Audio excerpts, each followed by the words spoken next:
Blood's reading on the pH scale sits between 7.35 and 7.4.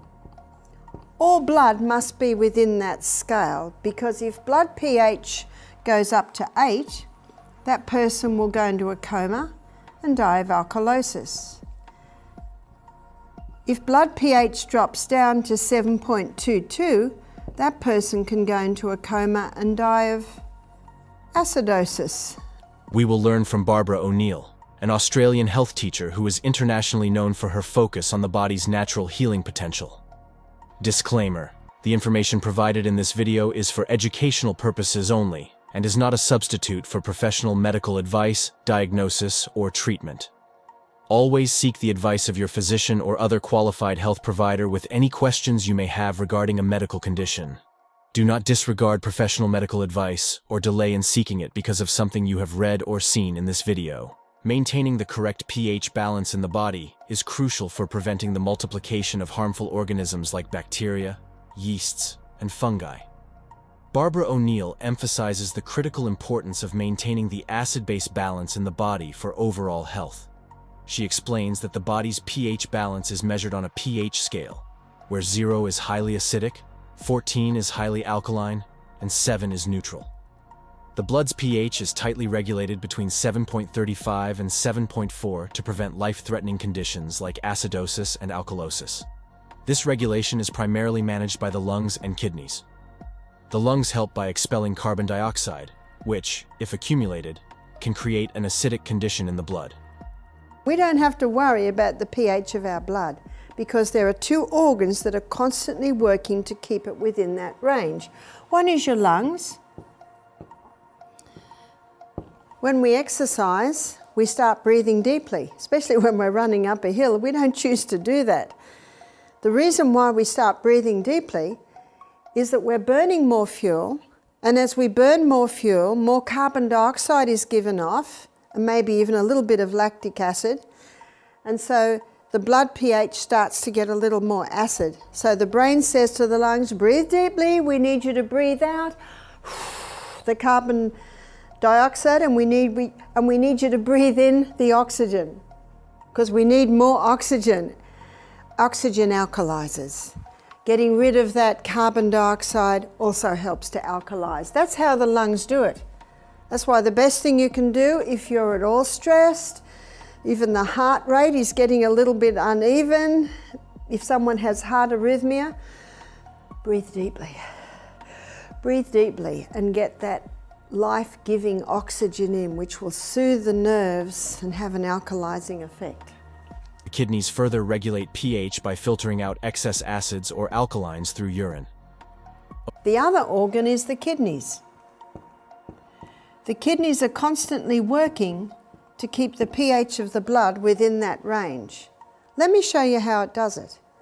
If the pH of the blood gets too acid, then extra acid is dropped into the tubules to be urinated out. So one way to test this is to put a bit of litmus paper into the urine, and you can see the pH there. Let's say the pH of the blood is getting too alkaline. Extra acid is pulled out of the tubules back into the blood. Remember, every 2 minutes, 1.5 litres is being filtered. So this monitoring system is constantly working. It's called homeostasis, or the kidneys balancing the pH of the blood. So we don't have to worry about the pH of the blood, because the lungs and the kidneys are constantly doing that for us. O'Neill stresses that while the blood's pH remains relatively constant, the pH of individual cells can vary. So the cellular pH should be very slightly acid, and there's a reason for that. So we are 75% water from the neck down, 85% water from the neck up. There are little chemical reactions, millions of them happening right at this moment. And the pH at the cellular level influences all those little chemical reactions. Optimal cellular function typically occurs at a slightly acidic pH of around 6.5. Maintaining this delicate balance is essential because if the cellular pH becomes too acidic or too alkaline, the chemical reactions within the cells can either speed up or slow down, disrupting metabolic processes. O'Neill also highlights how diet, hydration, and lifestyle choices play significant roles in maintaining the body's acid-base balance, with a particular emphasis on the alkalizing effects of foods like green vegetables and the neutralizing power of sodium bicarbonate. Dark green leafy vegetables. Dark green leafy vegetables are very alkalizing. We should be eating dark green leafy vegetables every day, and if we don't eat dark green leafy vegetables every day, we really should have a dose of chlorophyll or green barley, barley greens. There's quite a few super greens, there's quite a few mixes that you can buy. Dark green leafy vegetables every day.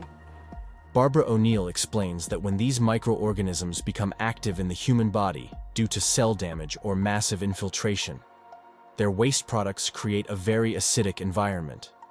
This acidic state is not merely a byproduct of their activity. It is a condition that encourages their growth and proliferation. These harmful organisms thrive and multiply within an acidic environment, leading to further complications. An acidic body environment can exacerbate health problems by weakening the immune system, disrupting normal cellular functions, and creating conditions that favor chronic diseases. For instance, chronic acidity in the body can lead to inflammation, fatigue, and a higher susceptibility to infections. The body's enzymes, which are crucial for various biochemical reactions, function optimally at specific pH levels. When the body's pH deviates from this optimal range, enzymatic activities slow down, and metabolic processes become less efficient, further compromising health. Barbara O'Neill highlights that addressing and correcting this acidic state is essential for preventing the multiplication of these harmful microorganisms. By maintaining a balanced pH, the body creates an environment that is less conducive to the growth of bacteria, yeasts, and fungi, thereby supporting overall health and well-being. Sodium bicarbonate, commonly known as baking soda, is highlighted by Barbara O'Neill for its powerful ability to neutralize acidic conditions in the body. This substance is highly alkaline and works by balancing pH levels wherever it is applied. When ingested or used in treatments, sodium bicarbonate helps to create an environment that is inhospitable to harmful microorganisms, thereby preventing their proliferation. And when you understand that cancer hates the alkaline environment, and sodium bicarbonate is the major alkalizer. In fact, in the lining of the stomach there's sodium bicarbonate to neutralize stomach acid that might try and get through. The pancreas releases sodium bicarbonate because as the food comes out of the stomach into the small intestine, it's mixed with the acid from the stomach. So the pancreas releases sodium bicarbonate to neutralize that acid environment. The significance of sodium bicarbonate lies in its ability to directly counteract the acidic conditions that these organisms create and thrive in. By alkalizing the body's environment, sodium bicarbonate not only inhibits the growth of harmful bacteria, yeasts, and fungi, but also supports the body's natural healing processes. Barbara O'Neill's advocacy for sodium bicarbonate is supported by the work of Dr. Tullio Simoncini, who found that its rapid disintegration of fungal cells makes it impossible for them to adapt and defend themselves. This is particularly important as fungi can quickly mutate and become resistant to other antifungal treatments. His name is Dr. Tullio Simoncini. He's an Italian oncologist. He was getting a 90% success rate with cancer. And his book is called Cancer is a Fungus. In his book, The Germ That Causes Cancer, Dr. Tullio Simoncini said every cancer patient he has tests positive to a form of yeast in the body. And also Professor Constantini, he was former head of the World Health Organization Department of Mycology. Mycology is the study of fungus. And he also found that with every case of cancer, when he tested them for fungus, they always tested positive to fungus in the body. Sodium bicarbonate's simplicity and effectiveness make it a valuable tool in managing and preventing the growth of harmful microorganisms. Dr. Simoncini also emphasizes the importance of addressing the emotional health of patients, along with ensuring proper hydration and diet, to maximize the benefits of sodium bicarbonate treatment. In addition to Dr. Simoncini's findings, the work of Dr. T. Colin Campbell, detailed in the China study, highlights the significant role of diet in disease prevention. Dr. Campbell's research shows that diets low in animal protein and high in plant-based foods can reduce the risk of cancer and other chronic diseases. This aligns with O'Neill's holistic approach, which integrates dietary adjustments to maintain an alkaline pH and support overall health. Research has shown various positive effects of sodium bicarbonate consumption on human health. For instance, a study published in the International Journal of Medical Research and Health Sciences highlighted that sodium bicarbonate consumption can lead to improvements in certain health parameters. The study on the effects of baking soda, sodium bicarbonate, on human health was carefully conducted to determine if it is harmful or helpful. Researchers searched for relevant studies published between 1990 and 2016 and used a checklist to evaluate their quality. Only studies directly related to baking soda consumption and human health were included, and those focusing on other topics were excluded. Data from 14 studies conducted between 1992 and 2015 were analyzed to gather information on the effects of baking soda on different aspects of health. This thorough process ensured that the study findings were based on reliable and relevant research. The research revealed that sodium bicarbonate, commonly known as baking soda, did not pose any harmful effects when used in food. Instead, it demonstrated various positive effects across different health categories. For instance, in terms of cardiovascular health, sodium bicarbonate intake was associated with a decreased risk of heart diseases among young individuals. Additionally, it contributed to lowering blood pressure, reducing LDL cholesterol levels, and enhancing overall heart health by regulating the body's pH levels. Furthermore, individuals with hyperkalemia, a condition characterized by high potassium levels in the blood, experienced improved performance in CPR after consuming sodium bicarbonate. This enhancement could be attributed to the compound's ability to balance electrolytes in the body, crucial for proper heart function during CPR. Athletes consuming sodium bicarbonate at a dosage of 0.3 grams per kilogram of body weight reported increased speed and enhanced blood buffering power, leading to improved athletic performance. The alkaline nature of sodium bicarbonate may play a role in reducing muscle fatigue and boosting endurance during intense exercise.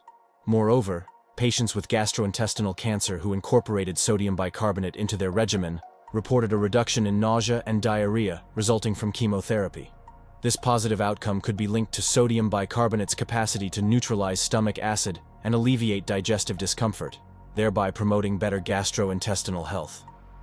In individuals with kidney failure, sodium bicarbonate intake was found to enhance nutritional status by increasing serum albumin levels.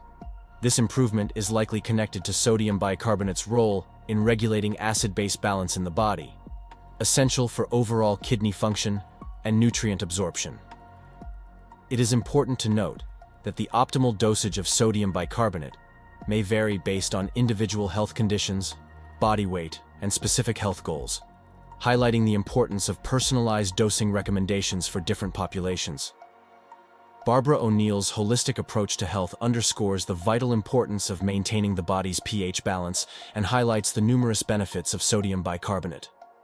Her views align with the growing body of research that emphasizes the role of diet, hydration, and lifestyle choices in promoting overall well-being and preventing disease.